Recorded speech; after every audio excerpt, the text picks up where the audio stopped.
Namaskar. Aujourd'hui, je voudrais vous parler d'un sujet très spécial, très extraordinaire, qui est celui du sens de la vie. Depuis la nuit des temps, les philosophes, les sages, les hommes en général se sont demandé quel est le but de la vie, quel est le sens de la vie. Et c'est cette question qui a amené au balbutiement de la spiritualité. Le jour où on commence à se demander qui suis-je, où vais-je, pourquoi est-ce que j'existe? Quel est le sens de cette existence? Eh bien, on entre dans la philosophie, on entre dans la spiritualité. Alors, il y a énormément de façons d'aborder ce sujet. On l'a déjà d'ailleurs un peu abordé dans d'autres vidéos. Et aujourd'hui, je voudrais d'abord commencer avec une perspective la plus objective possible, qui est de considérer l'évolution de cet univers. Alors, cet univers, ou cette Terre, a commencé après le Big Bang. Il y a eu un Big Bang et puis des morceaux de gaz en fusion, de solides en fusion se sont éparpillés dans cet univers.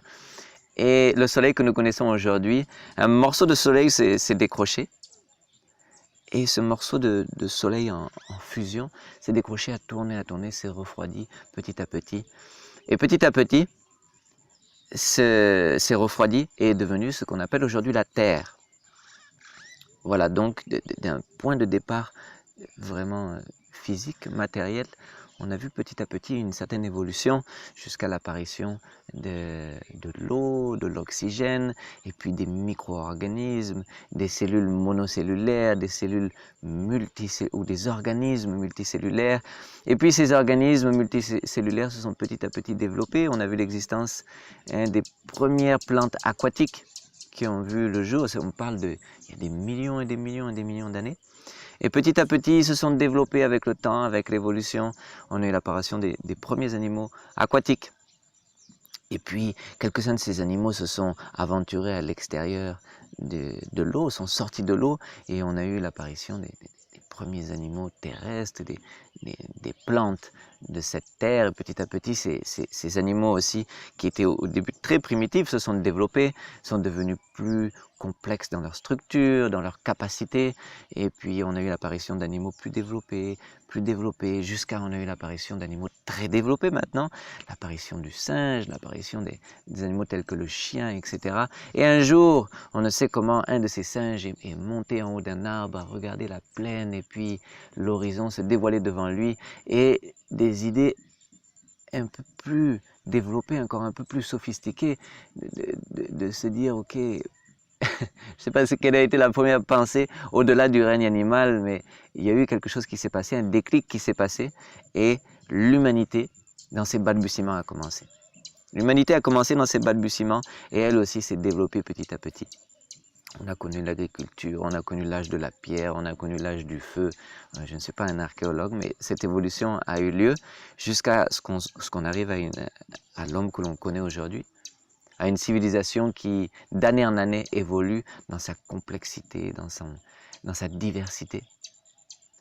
Et on pourrait dire que, en prenant des lunettes vraiment objectives, scientifiques, cette évolution va de quelque chose qui était très primitif à quelque chose qui est plus complexe, plus intelligent, plus compliqué. On est allé de ce qui était très matériel, très basique, à l'évolution de la vie, à l'évolution de la complexité, à l'évolution de la conscience aussi. Donc d'une manière très objective, on dirait que effectivement le sens ou l'évolution de cet univers va du primitif vers l'intelligent ou le complexe. Donc l'évolution semble aller vers quelque chose de plus en plus développé. On parle toujours de développement, effectivement, c'est le sens de la vie, de la Terre, de l'évolution, c'est le développement. Et le développement sur le plan physique, matériel, le développement sur le plan de l'intelligence, sur le plan du mental, et puis finalement sur le plan d'une certaine prise de conscience et de la conscience. Et les yogis disent tout simplement que le monde va de l'imperfection vers la perfection, de l'ignorance vers la lumière, vers la vérité. Et donc le point culminant pour les yogis de cette évolution, c'est cette conscience suprême. Et tout semble s'acheminer vers la conscience suprême. Donc le but de l'existence, c'est vraiment cette perspective très pragmatique, c'est l'éveil de la conscience. C'est l'éveil de la conscience. Et pourtant, dans notre vie, il semblerait que tout aille de plus en plus mal. Si vous écoutez des informations, si vous écoutez la plupart des gens sur les perspectives de ce monde, elles sont plutôt pessimistes. Mais je crois qu'il faut regarder les choses sur plusieurs angles. Il y a un aspect physique, il y a un aspect mental, il y a un aspect spirituel à cette existence. L'existence n'est pas seulement sur le plan physique. Aujourd'hui, on voit que l'écologie est en danger, la Terre est mise à mal et vraiment l'humanité se pose des questions et a des inquiétudes sur le futur de notre planète. Maintenant aussi, on devrait considérer vraiment, de façon la plus objective possible, un jour, le Soleil va mourir. Le Soleil va mourir. C'est déjà calculé, je ne sais pas à combien de milliards d'années le Soleil va mourir. Lorsque le Soleil va mourir, la Terre va mourir aussi. Il n'y a pas d'alternative.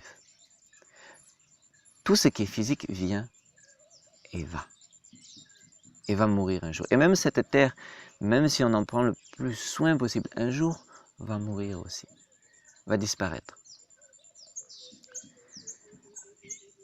Notre maître disait que lorsque cette terre va devoir mourir, on ne pourra plus exister sur cette terre, l'humanité sera déjà capable à cette époque de voyager et de changer de galaxie. Ah, il a dit comme ça. Maintenant, notre existence à nous n'est pas non plus seulement physique. Prenez le cas d'une personne extrêmement malade. Peut-être une personne a attrapé le cancer.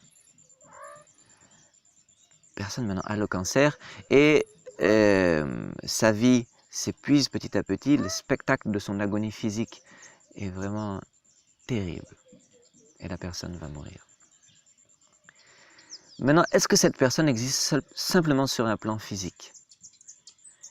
Il y a d'autres plans de l'existence. Et qu'est-ce qui se passe sur un plan mental? Qu'est-ce qui se passe sur un plan spirituel lors de l'agonie physique d'une personne?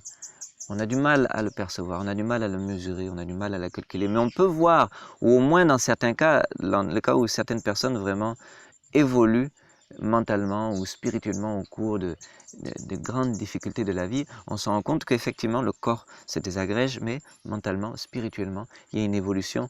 Et ce n'est pas le dernier mot, c'est-à-dire que la dégradation du monde physique n'est pas le dernier mot.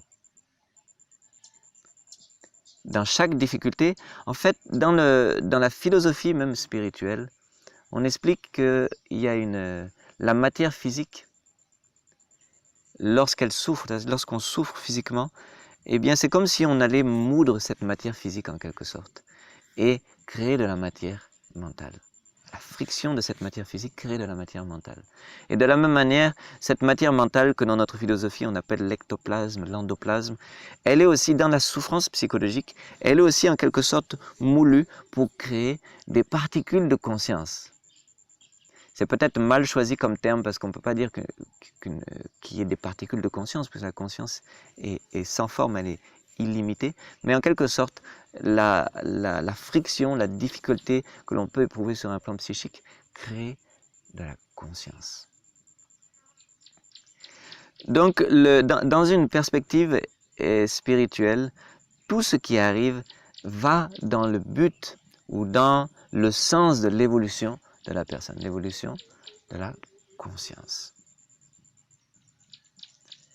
Mais on a du mal à le comprendre, on a du mal à le voir. Pourquoi? Parce que souvent on juge notre vie justement en prenant comme référence le corps.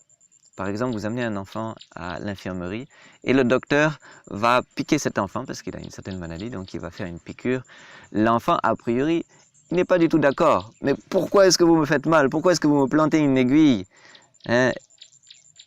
Il est contre ça, ça fait mal, c'est quelque chose de mal pour lui. Pourtant le docteur sait que cette piqûre, c'est pour son bien, c'est ça qui va le guérir. Ou si vous êtes malade, par exemple, ici on est tellement affecté par le palu, la malaria, eh bien boire ou manger des feuilles de Nîmes c'est bon, mais les feuilles de Nîmes c'est bon contre cette maladie, les feuilles de Nîmes sont extrêmement amères. Qui aimerait boire ce beuvage par goût. Personne, c'est mauvais, c'est terrible de boire du Nîmes. Mais pourtant, ce Nîmes, eh bien, cette décoction, c'est là pour guérir, c'est là pour notre bien aussi. Donc, pour nous, d'une manière générale, le sens de cet univers, ou la force qui guide cet univers, n'a qu'une seule intention, et par essence, la bienveillance même, c'est l'évolution de tous et l'éveil de la conscience. Donc, un yogi ou un homme spirituel, il ne voit pas dans la difficulté un mauvais sort. Il ne voit pas dans la difficulté quelque chose, une fatalité. Il sait que dans la difficulté, il va grandir. Dans l'aisance, dans le confort, on se réjouit, il n'y a pas de mal à ça. Mais dans la difficulté, on grandit. C'est pour ça, souvent, les aspirants spirituels, les yogis, sont intéressés de se donner des challenges, des défis, de travailler dans des conditions difficiles, d'aller à travers des difficultés. Pourquoi? Parce qu'à travers ces difficultés, on va grandir. Dans le succès, on n'apprend rien, on est content seulement. Mais dans une certaine difficulté, dans la défaite parfois, qu'est-ce qui se passe? On apprend. Et quand on apprend, on grandit en termes de conscience. Donc, on est dans le flot de cet univers. On est dans le flot de l'évolution qui a pour but l'éveil de la conscience et qui a pour but ultime la conscience suprême. Donc, pour nous, la conscience suprême est le but de la vie, de faire un avec cette conscience suprême. Que l'on puisse grandir en termes de conscience, c'est-à-dire le mental va s'élargir, s'élargir, s'élargir, grandir, grandir, la conscience naît, et petit à petit, ce mental devient tellement grand, il devient infiniment grand, et quand il est devenu infiniment grand, il devient un avec la conscience suprême, la conscience pure, la conscience absolue. Donc le but de la vie, c'est cette conscience suprême. Et c'est ça qui est magnifique dans la vie d'un yogi, c'est que on a une foi totale au fait que tout ce qui arrive, arrive pour le mieux. Même les pires difficultés, même les pires maladies, même les pires épreuves, elles ont forcément un sens bienveillant. Et si on doit avoir la foi en quelque chose, on doit avoir la foi au fait que tout arrive toujours pour le mieux. Ici, on dit tout ce que fait Dieu est bon. Dans la philosophie des yogis, on dit Dieu ou la conscience suprême n'a qu'un seul désir, c'est l'évolution, l'éveil de la conscience de tous les êtres. Mais il peut faire beaucoup de choses à la fois. Conscience suprême ou Dieu a la possibilité de faire en même temps toutes les choses qu'il veut. Mais nous autres hommes, on a tellement de désirs. On n'a pas qu'un seul désir, on a tellement de désirs. Mais on ne peut faire qu'une chose à la fois. C'est là notre limitation. Donc cet univers, la conscience suprême, Dieu, la force qui guide cet univers, n'a qu'une seule intention, c'est pour nous de grandir en termes de conscience. Donc dans la vie, un homme sage ne se laisse pas trop perturber, ne se laisse pas abattre par les difficultés. Parce que les difficultés sont là pour que l'on grandisse. Et lorsque l'on grandit, on est en phase avec cet univers. Et petit à petit, avec cette croissance, justement, notre perspective change. Et quand notre perspective change, on ne voit plus les difficultés ou le mal comme étant un mal en tant que tel. Ça fait du mal à une certaine partie de l'existence. Mais l'existence, dans sa globalité, profite de tout ce qui arrive. D'accord? Donc, tout est positif quelque part. Et en lieu peut-être de parler de mal et de bien, on devrait parler de... Si on devrait considérer que le bien c'est la lumière, eh bien le mal c'est l'absence de lumière. Mais il n'a pas une existence en lui-même. Parce qu'on est loin de cette lumière. Mais c'est pas que la lumière n'existe pas, et c'est pas que l'obscurité existe. L'obscurité, c'est l'absence de lumière. Le mal, c'est l'absence de bien. Donc, lorsque l'on grandit, lorsque l'on s'éveille et qu'on se rapproche de cette lumière, on voit aussi les choses avec cette perspective que nous sommes tous en train d'évoluer vers quelque chose de formidable qui est la conscience suprême. Donc, même par rapport à tout ce qui se passe dans ce monde, la catastrophe écologique auquel on est victime et on est responsable en ce moment. On doit se battre jour après jour pour faire quelque chose. C'est notre tâche de prendre soin de ce monde pour justement participer à l'épanouissement de chaque chose qui existe dans ce monde. Mais en même temps, l'existence physique n'est pas le tout de l'existence. Hein? Notre corps, on a beau faire tout ce qu'on peut pour garder notre corps en mauvaise santé, un jour notre corps va mourir. On a beau faire tout ce qu'on veut pour cultiver l'écologie de ce monde, un jour la terre va mourir. Donc le but, il est toujours important de garder en tête que le but suprême, c'est un but spirituel, c'est la conscience suprême. Le reste, c'est notre tâche. On a parlé de la vidéo auparavant, c'est notre tâche, c'est l'ajustement objectif de prendre soin de tout cela. Mais le but ultime, c'est la conscience suprême. Notre but, le but de tout le monde, le but de cet univers, le but de la force qui guide cet univers, c'est de devenir un avec la conscience suprême. Merci beaucoup. Namaskar.